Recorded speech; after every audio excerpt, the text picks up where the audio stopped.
యజ్ఞకర్మణి నైమిత్తిక కర్మానుష్ఠానం గీతధారణం కరిష్యే.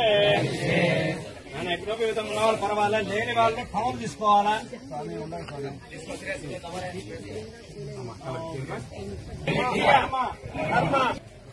పవిత్ర పంచనది సంగమ శివ కేశవ క్షేత్రమైన పుష్పగిరి పుణ్యక్షేత్రమునందు రుద్రపాద సన్నిధి యందు ఆంధ్రప్రదేశ్ పురోహిత బ్రాహ్మణ సమాఖ్య ఆధ్వర్యంలో ఘనంగా సామూహిక పిండ ప్రదాన కార్యక్రమము ఘనంగా నిర్వహించడం జరిగింది.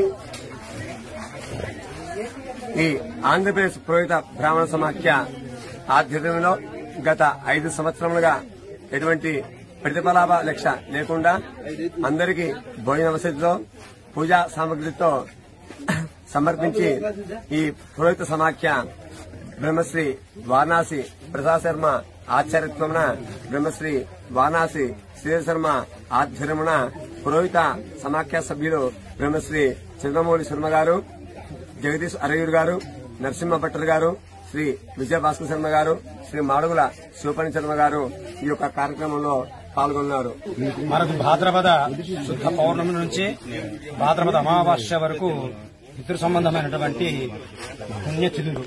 ఈ తిథుల్లో పితృదేవతా సంబంధమైనటువంటి కార్యక్రమములు చేయడం వల్ల అక్షయ పుణ్యలోకము ఇంత కాదు అక్షయమైనటువంటి పుణ్యం లభిస్తుందన్నటువంటి శాస్త్రాన్ని అనుసరించి ఈ మహాలయ పక్షాల్లో ఈరోజు సప్తమి రోజు భాస్కర సప్తమిని పురస్కరించుకుని శ్రీధర్ శర్మ గారు ఇక్కడ విశేషంగా సామూహిక పిండ ప్రదానం ఏర్పాటు చేయడం జరిగింది.